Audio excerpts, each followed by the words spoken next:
Hello friends, once again you are welcome to Shikhar ICS Online, where we are regularly providing videos related to the preparation of civil services exams, particularly the exams conducted by UPSC and other state civil services exams and other competitive exams like conducted by UPSC, MPPSC and SSC.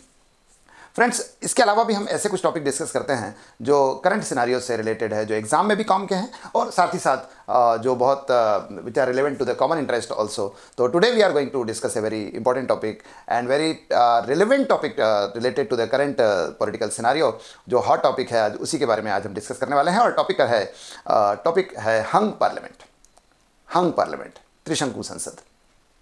तो इसके पहले कि हम video शुरू करें, मैं आपसे एक रिक्वेस्ट करूंगा कि आप इस वीडियो को अंत तक देखें, क्योंकि वीडियो जो है बहुत इंटरेस्टिंग होने वाला है. मैंने बताया कि जो करंट पॉलिटिकल सिनारियो है उससे रिलेटेड है और इसलिए बहुत इंपॉर्टेंट है, बहुत इंटरेस्टिंग है.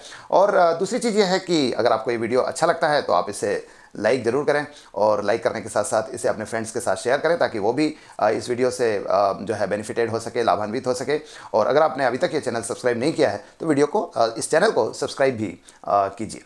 तो मैं हूं आपका फ्रेंड सुनील सिंह और आप देख रहे हैं शिखर आईसीएस चैनल. तो let us start with the topic मैंने बताया कि हंग पार्लियामेंट है. इसको कई बार हंग असेंबली बोलते हैं, कई और नाम से भी जानते हैं. इसको कभी हिंदी में लटकी हुई संसद भी कहते हैं, या इसे जो है हिंदी में एक और बड़ा इंटरेस्टिंग टर्म यूज़ किया जाता है, त्रिशंकु संसद.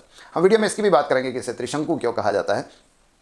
तो इसमें हम ये समझने की कोशिश करेंगे कि हंग पार्लियामेंट है क्या, ये कब स्थिति कब आती है, ये स्थिति क्यों आती है, और जब हंग पार्लियामेंट बनता है तो उसके क्या जो है पॉसिबल परिणाम होते हैं, क्या पॉसिबल कॉन्सिक्वेंसेस होते हैं, इसकी भी हम चर्चा आज करेंगे. तो सबसे पहले देखते हैं कि हंग पार्लियामेंट क्या है. देखिए, हंग पार्लियामेंट दोनों जगह हो सकती है. केंद्र में जब संसद में ये स्थिति आती है तो हंग पार्लियामेंट कहते हैं, और जब राज्य में आती है, राज्य में जब लेजिस्लेटिव असेंबली में यानी विधानसभा में ये स्थिति आती है तो हम इसको हंग असेंबली का नाम देते हैं.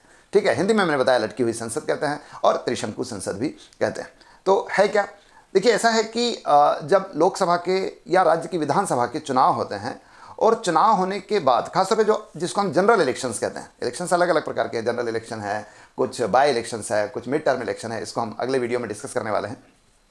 तो जब आम चुनाव होते हैं, जनरल इलेक्शंस होते हैं, और इलेक्शन होने के बाद भी जब लोकसभा में खासतौर पर किसी भी दल को बहुमत नहीं मिलता है, no party is able to achieve majority in the Lok Sabha, किसी को भी बहुमत नहीं मिला है. बहुमत का मतलब किसी को भी ऐसी स्थिति नहीं आई कि आधे से अधिक सदस्य उसके हैं, तब ऐसी स्थिति को हम लटकी हुई संसद या हंग पार्लियामेंट या हंग असेंबली कहते हैं. हंग असेंबली तब कहते हैं जब यह स्थिति राज्य की विधानसभा में होती है, राज्य की स्टेट लेजिस्लेटिव असेंबली में यह स्थिति आती है, यानी चुनाव तो हो गए लेकिन किसी भी दल को बहुमत नहीं मिला है. तो इस स्थिति को हम कहते हैं हंग असेंबली राज्यों में. केंद्र में कहते हैं हंग पार्लियामेंट. तो प्रश्न यह है कि मान लीजिए ऐसी स्थिति बनती है तो इससे क्या दिक्कत है या इससे क्या प्रभाव है. देखिए, इसका प्रभाव यह है कि मान लीजिए ऐसा चुनाव जब होता है, भारत में क्या है, भारत में संसदीय शासन व्यवस्था है. India has a specific form of democracy, parliamentary democracy, जिसको हम संसदीय शासन व्यवस्था कहते हैं, पार्लियामेंट्री डेमोक्रेसी कहते हैं, जिसमें जो है सरकार उसी की बनती है या मंत्रिपरिषद उसी का बनता है या वही मंत्रिपरिषद अस्तित्व में रहता है, गठित होता है और बना रहता है, जिसके पास लोकसभा में आधे से अधिक सदस्यों का समर्थन प्राप्त है. The party which has got confidence of majority in Lok Sabha will form the government, will form the Council of Ministers, and the Council of Ministers will be formed and will last, that is will exist till it has got confidence of majority in Lok Sabha. यानी लोकसभा में उसी की सरकार बनेगी, उसी का मंत्रिपरिषद बनेगा जिसे लोकसभा में आधे से अधिक सदस्यों का विश्वास प्राप्त है, समर्थन प्राप्त है. इसी को हम बोलते हैं कॉन्फिडेंस ऑफ मेजोरिटी. तो जिसके पास कॉन्फिडेंस ऑफ मेजोरिटी होगा वही सरकार बनाएगा, और उसकी सरकार रहेगी भी तब तक सरकार रहेगी भी तब तक जब तक कि उसके पास लोकसभा में बहुमत का विश्वास प्राप्त है. यही स्थिति राज्य में है. राज्य में है मतलब ये कि राज्य में आम चुनाव हो जाए, उसके बाद सरकार उसकी बनेगी, या कहें कि मंत्रिपरिषद काउंसिल ऑफ मिनिस्टर्स उसका बनेगा, who has got confidence of majority in state legislative assembly, जिसके पास राज्य की विधानसभा में बहुमत का विश्वास प्राप्त है, यानी आधे से अधिक विधायकों का समर्थन प्राप्त होता है, वही सरकार बना सकता है. और तभी मंत्रिपरिषद बनेगी उसकी, और मंत्रिपरिषद रहेगी भी तब तक जब तक कि उसके पास बहुमत का विश्वास प्राप्त है. यह हमारे यहाँ संसदीय शासन व्यवस्था की विशेषता है. It is the most important feature of parliamentary form of democracy in India. अब होता क्या है, इसके लिए हम चुनाव कराते हैं. अब चुनाव हुआ और किसी को बहुमत नहीं मिला, चुनाव हुआ और किसी को बहुमत नहीं मिलेगा तो फिर किसी की सरकार भी नहीं बनेगी. कोई भी मतलब केंद्र की बात करें तो कोई प्रधानमंत्री नहीं बन पाएगा, प्रधानमंत्री की मंत्रिपरिषद नहीं बन पाएगी, या राज्य की बात करें तो कोई मुख्यमंत्री नहीं बन पाएगा, चीफ मिनिस्टर नहीं बन पाएगा, ना उसकी मंत्रिपरिषद बन पाएगी. तो ये तो बड़ी विचित्र असमंजस की स्थिति आएगी। एक प्रकार का लॉकडाउन सा हो जाएगा, एक प्रकार का पॉलिटिकल ब्रेकडाउन सा हो जाएगा। अब इस स्थिति में जो है इस स्थिति को टाला जाता है, मतलब किसी प्रकार से फिर बहुमत की व्यवस्था की जाती है, देशी भाषा में कहें तो बहुमत की यानी मेजोरिटी की जुगाड़ की जाती है। तो अब इसका सॉल्यूशन कैसे ढूंढा जाता है? तो इसका सॉल्यूशन जो है वो कोई कॉन्स्टिट्यूशनल सॉल्यूशन नहीं है, कोई लीगल सॉल्यूशन नहीं है, बल्कि एक प्रैक्टिकल प्रकार का सॉल्यूशन धीरे धीरे भारतीय राजनीति में पिछले 50-60 वर्षों से उभर कर आया है। तो जो सॉल्यूशन है, पहला सॉल्यूशन तो यह है कि गठबंधन बनाए जाते हैं, पॉलिटिकल अलायंसेस बनाए जाते हैं, कोएलिशंस बनाए जाते हैं कि चुनाव के बाद वो दल जो कभी एक दूसरे के साथ विरोध में लड़े थे, एक दूसरे के विपक्ष में लड़े थे, एक दूसरे की नीतियों की, कार्यक्रमों की, सरकारों की आलोचना की थी, वो फिर बाद में एक साथ मिल जाते हैं, एक दूसरे को समर्थन देते हैं और फिर किसी तरह से बहुमत की व्यवस्था की जाती है और फिर उनमें से जो भी कॉमन लीडर होता है उसको मुख्यमंत्री बना देते हैं। ऐसा आपने कई जगह पर देखा होगा। ऐसा अभी महाराष्ट्र में भी ऐसी सरकार है, ऐसी ही सरकार अभी तेलंगाना में भी है, ऐसी सरकारें बनती रही। केंद्र में भी आप देखिए कि कभी अटल बिहारी वाजपेयी की ऐसी सरकार बनी थी, उसके पहले चौधरी चरण सिंह ने ऐसी सरकार बनाई थी, मोरारजी देसाई ने ऐसी सरकार बनाई थी, हमारे विश्वनाथ प्रताप सिंह ने ऐसी सरकार बनाई थी, या चंद्रशेखर, जो ये सब मुख्यमंत्री प्रधानमंत्री रहे हैं और इनकी सरकारें भी इसी प्रकार के गठबंधन से बनी। देखिए, गठबंधन दो प्रकार के होते हैं। एक जो चुनाव के पहले ही हो जाता है, चुनाव जैसे हमारे यहाँ एनडीए का या यूपीए का या इंडिया अलायंस का जो गठबंधन है, ये इसी प्रकार के गठबंधन है जो प्री इलेक्शन गठबंधन कहलाते हैं, प्री इलेक्शन कोएलिशन कहलाते हैं। लेकिन प्री इलेक्शन कोएलिशन अगर होगा और वो मिलकर चुनाव लड़े तो उनको बहुमत मिल जाए तो वेल एंड गुड, तब तो इसको हम हंग पार्लियामेंट बोलते भी नहीं है। लेकिन अगर उस गठबंधन को भी बहुमत नहीं मिलता है जो प्री इलेक्शन गठबंधन था, तब क्या होता है, इसे कुछ और पार्टियों के साथ गठबंधन करना पड़ता है। ठीक है, तो जो बाद में चुनाव के बाद जो गठबंधन होता है उसको हम पोस्ट इलेक्शन गठबंधन कहते हैं, चुनाव के पश्चात होने वाला गठबंधन कहते हैं। तो ऐसा गठबंधन किया जाएगा और फिर सरकार बनेगी। ठीक है, एक तरीका यह है। दूसरा तरीका यह है कि आप कुछ सदस्यों से समर्थन प्राप्त करें, कुछ सदस्यों को कहे कि साहब आप हमारी सरकार को समर्थन कीजिए। अब इसमें क्या होता है, इसमें एक बड़ी इंटरेस्टिंग चीज़ होती है कि भाई कोई क्यों समर्थन करेगा? जिसने आपकी पॉलिसी के विरुद्ध, जिसने आपकी सरकार के विरुद्ध, जिसने आपके कार्यक्रमों के विरुद्ध चुनाव लड़ा है, वो क्यों आपके का समर्थन करेगा? क्यों रातों रात उसकी मानसिकता, उसकी प्रतिबद्धता, उसका कमिटमेंट इस तरह से परिवर्तित हो जाएगा कि वो आपका समर्थन करने लगे? तो स्वाभाविक सी बात है कि यहाँ किसी न किसी प्रकार का प्रलोभन दिया जाता है, ग्रीड ऑफर की जाती है, लालच दिया जाता है। अब इसी लालच में क्या होता है, कई बार तो मंत्रिपरिषद का लालच दिया जाता है कि भाई आप आ जाओ, आपको मुख्यमंत्री बनाते हैं, आप हमारा समर्थन कीजिए, आपको मंत्री बना देंगे, आपको कैबिनेट मंत्री बनाएंगे, आपको राज्य मंत्री बना देंगे, आपको स्वतंत्र प्रभार का मंत्री बना देंगे। या फिर कई बार इसमें धन का भी लेन देन होता है। इसी को ब्रिटिश डेमोक्रेसी में और फिर धीरे धीरे हमारे यहाँ इसको एक शब्द यूज़ करते हैं कि इसी को हॉर्स ट्रेडिंग कहते हैं। तो हॉर्स ट्रेडिंग शुरू होती है कि साहब आपको 10 विधायकों का या 10 सांसदों का समर्थन चाहिए तो उनको धन दिया जाता है। अब ये ऑफिशियल नहीं है, ये ओपन नहीं है, लेकिन दबे छुपे मीडिया में और बाकी जगह भी ये बात की जाती है कि धन देकर ही इस प्रकार का समर्थन जुटाया गया है। ये मध्य प्रदेश में भी स्थिति ऐसी पहले हो चुकी है, जिसके बारे में इस तरह की चर्चा होती रही। कई राज्यों में हुई, गोवा में हुई है इस तरह की चर्चा, इसकी तरह की चर्चा मणिपुर में हो चुकी है।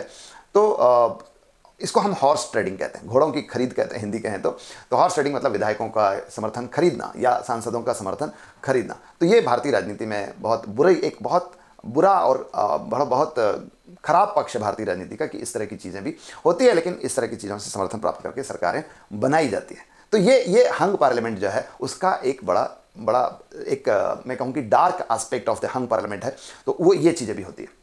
तो या तो गठबंधन की सरकार बनेगी, या समर्थन प्राप्त किया जाएगा, या हॉर्स ट्रेडिंग होगी, और इस तरह से इसका सॉल्यूशन निकाला जाता है। लेकिन ध्यान रखिए कि हंग पार्लियामेंट जो है हमेशा एक जो है कमज़ोर अवस्था रहेगी किसी भी प्रकार की पार्लियामेंट्री डेमोक्रेसी के लिए, किसी प्रकार की संसदीय लोकतंत्र के लिए खराब स्थिति रहेगी। क्योंकि जो गठबंधन देने वाले, जो गठबंधन को समर्थन देने वाले जो मान ली पार्टिसिपेटिंग पार्टीज़ है, वो फिर क्या करती है, दबाव डालती है, अपनी ऐसी नीतियों के लिए दबाव डालती है जो उस पार्टी की मूल नीति नहीं है, उसके लिए भी दबाव डालती है। सरकार को अपनी नीतियों में परिवर्तन करना पड़ता है। कई बार तो आपने देखा होगा कि सरकारों को एक न्यूनतम साझा कार्यक्रम बनाना पड़ता है, मिनिमम कॉमन प्रोग्राम बनाना पड़ता है। तब आप देखिए कि सरकार की कार्य करने की गति धीमी हो जाएगी, देश की विकास की गति धीमी हो जाएगी, क्योंकि वो मिनिमम कॉमन प्रोग्राम पर काम करेंगे, मिनिमम पेस पे काम करेंगे, ऐसे केवल उन्हीं चीज़ों पर काम करेंगे जिस पर वो सभी दल सहमत है। तो इससे क्या होगा कि जो विकास की गति है वो धीमी हो जाएगी। मिनिमम नहीं करेंगे, मैक्सिमम नहीं करेंगे, मिनिमम करेंगे, तो स्वाभाविक सी बात है कि विकास की गति तो क्या होने वाली है, धीमी होने ही वाली है। तो इस तरह से विकास की गति जो है स्लो होती है। दूसरी चीज़, सरकारें अस्थिर होती, क्योंकि कभी भी उनमें मतभेद हो जाते हैं, कभी भी नीतियों पर मतभेद होंगे। कई बार अच्छा जो है, कई बार मंत्रियों को अच्छा विभाग नहीं मिलने से या पर्याप्त संख्या में मंत्री नहीं बनाने से पार्टियां नाराज हो जाती है और समर्थन वापस ले लेती है, और फिर जो है सरकारें गिर जाती है और मिड टर्म इलेक्शन कराने पड़ते हैं, मध्यावधि चुनाव कराने पड़ते हैं, तो सरकारें अस्थिर भी रहती है। और फिर मैंने बताया कि हॉर्स ट्रेडिंग को through out the tenure of the government जो है, पूरे कार्यकाल के दौरान, सरकार के दौरान, वो हॉर्स ट्रेडिंग का खतरा तो बना ही रहता है। तो ये चीज़ है हंग पार्लियामेंट की। लेकिन मैंने आपको जैसे कि शुरू में ही कहा था कि मैं हंग पार्लियामेंट को हिंदी में जो शब्द यूज़ किया जाता है वो क्यों कहा जाता है वो भी मैं आपको बता रहा हूँ। हंग पार्लियामेंट के लिए हिंदी में एक शब्द उपयोग किया जाता है, त्रिशंकु संसद। त्रिशंकु संसद ये क्यों कहा जाता है? बड़ा इंटरेस्टिंग मामला है। ऐसा कहा जाता है, हमारे यहाँ जो पौराणिक कथाएं हैं, हमारे यहाँ जो माइथोलॉजीज है, उसमें एक कथा मिलती है त्रिशंकु नाम के एक साधु की। त्रिशंकु, और वो साधु ऐसे थे कि वो ये चाहते थे कि साहब स्वर्ग जाएंगे शरीर के साथ, सशरीर, bodily will travel to the heaven, शरीर के साथ हेवन तक स्वर्ग की यात्रा करेंगे। और मुझे लगता है कि ये सही भी है, क्योंकि स्वर्ग गए और शरीर नहीं है तो फिर स्वर्ग में तो कहते हैं कि अच्छा भोजन मिलता है, अच्छे दृश्य है, अच्छी खुशबू है, लेकिन भोजन है लेकिन जीभ तो यहीं रह जाएगी, या दृश्य है तो आंखें तो यहीं रह जाएगी, या अच्छी खुशबू है लेकिन नाक तो यहीं रह जाएगी, तो वहाँ जाने का फिर लाभ क्या है? तो मुझे त्रिशंकु की बात अच्छी लगती है कि he wish to travel he wish to get the journey of heaven body, शरीर के साथ जाना चाहते थे। और उन्होंने इसके लिए बड़ी तपस्या की, और कहते हैं कि उनकी सहायता विश्वामित्र ने भी की और उन्होंने भी तपस्या की, और अल्टीमेटली वो पृथ्वी से जो है चले गए। और कहते हैं कि स्वर्ग तक की भी यात्रा की, लेकिन स्वर्ग में उनको प्रवेश नहीं दिया, क्योंकि उन्होंने कहा कि साहब स्वर्ग में जो भी अथॉरिटी रही होगी, उन्होंने कहा कि यहाँ तो प्रवेश नहीं मिलता है शरीर सहित, यहाँ तो आपको केवल आत्मा को ही प्रवेश मिलेगा।